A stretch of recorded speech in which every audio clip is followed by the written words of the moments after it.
स्वामी विवेकानंद से हम सभी परिचित हैं। वो बहुत बड़े संत और ज्ञानी महात्मा थे। उनका शिकागो विश्व धर्म सम्मेलन में हिंदू धर्म का प्रतिनिधित्व करना और भाषण देना चिरस्मरणीय है।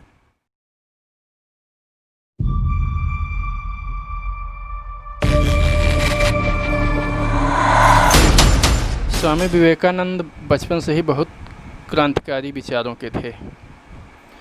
उनका बचपन का नाम नरेंद्र था और कुशाग्र बुद्धि के थे। बचपन में पढ़ाई के दौरान ही उनकी धर्म में विशेष रुचि थी। जब उनके मोहल्ले में कोई साधु संत आते थे तो उनके सत्संगों सभा में जाते थे और वहाँ पर खड़े होकर उनसे एकाएक पूछना शुरू कर देते थे कुछ आधारभूत सवाल, जिनके जवाब देने में वो चकरा जाते थे।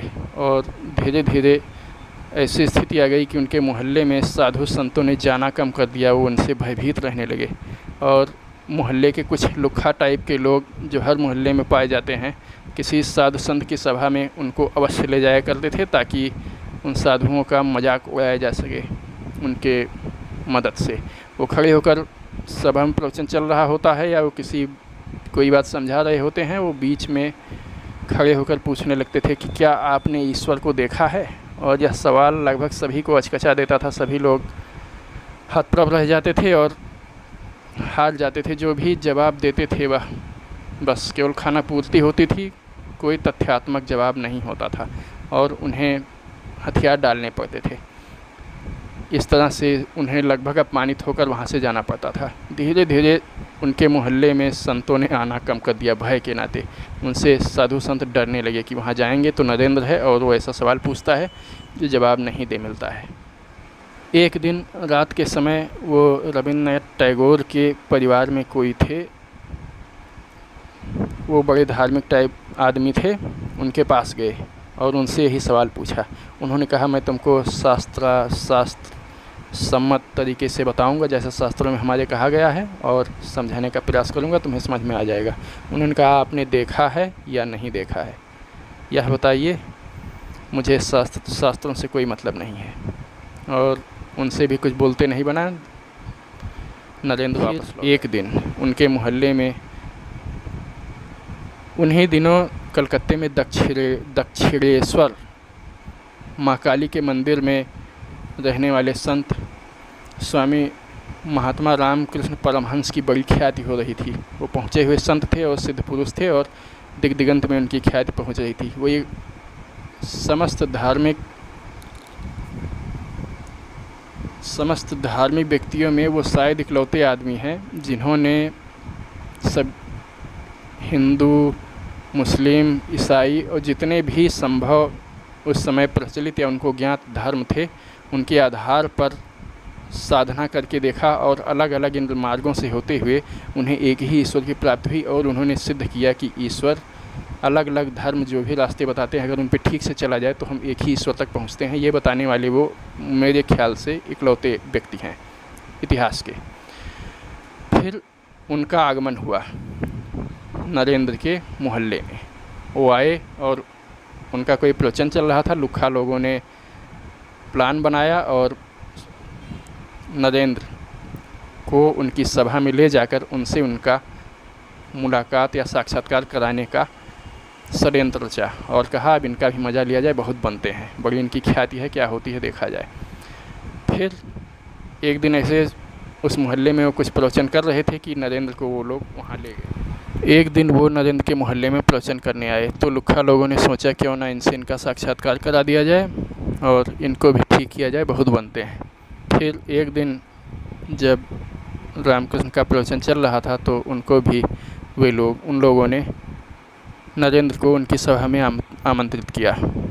वो भी वहाँ पे गए और बैठकर कुछ देर सुनते रहे। फिर अपनी आदत के अनुसार एकाएक खड़े हो गए और रामकृष्ण से पूछा कि क्या आपने ईश्वर को देखा है। रामकृष्ण ने उनको देखा और अपने पास बुलाया और उनका हाथ पकड़ा। फिर उनसे बोले कि यह बात तुम भूल जाओ कि मैंने देखा है या नहीं देखा है, और मैं हाँ कहूँगा तो तुम कैसे निर्धारित करोगे कि मैंने देखा है, मैं सही बोल रहा हूँ या गलत। तुम यह बताओ, क्या तुमको देखना है। क्या तुमको ईश्वर को देखना है? और उनके इस सवाल से नरेंद्र उसी तरह से घबरा गए जैसे उनके क्या आपने ईश्वर को देखा है इस सवाल से साधु संत घबरा कर भागते थे। नरेंद्र के प्राण कँप गए। उन्होंने बाद में अपने प्रवचनों में, जब वो विवेकानंद के रूप में प्रसिद्ध हो गए, तो तमाम जगहों पर भाषण देते हुए उन्होंने कहा है कि उस दिन रामकृष्ण ने जब मुझसे कहा कि यह जाने दो कि मैंने देखा है नहीं देखा, क्या तुमको देखना है, तो मैं एकदम से घबरा गया। लगा जैसे मैंने जलती आग में हाथ डाल दिया है और मुझे लगा कि यह प्रामाणिक व्यक्ति है और इसके पास तथ्यात्मक जवाब है। इससे मजाक करना खतरे से खाली नहीं है।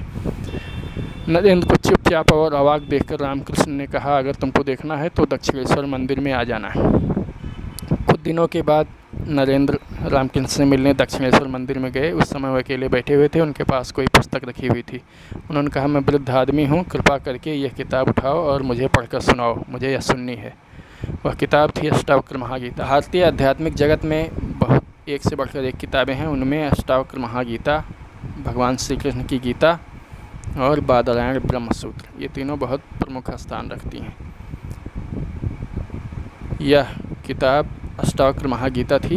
उन्होंने कहा, इसको पढ़कर मुझे सुनाइए, मैं वृद्ध हो गया हूँ और ऐसी रोशनी में मुझे दिखाई भी नहीं देता। विवेकानंद ने उसे उठा लिया और पढ़ना शुरू कर दिया। पहले 1-2 पृष्ठ पढ़ते ही, पहला अध्याय समाप्त होते ही उनके प्राण कँप गए और उन्होंने किताब रख दी और रामकृष्ण के चरणों में सिर झुका दिया। इसके बाद उन्होंने रामकृष्ण से दीक्षा ले ली और फिर वे विवेकानंद के रूप में सारा प्रसिद्ध हुए। सारा संसार उनको विवेकानंद के रूप में जानता है।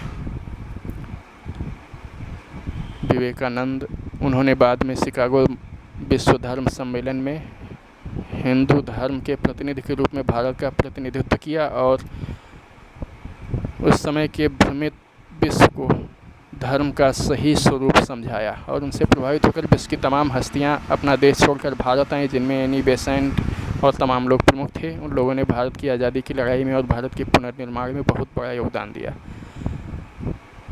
इस तरह से हम देखते हैं कि ब्रह्मर्षि रामकृष्ण परमहंस और स्वामी विवेकानंद जी भारतीय आध्यात्मिक जगत के दो बेहद चमकदार नक्षत्र हैं। उनका हम नमन करते हैं।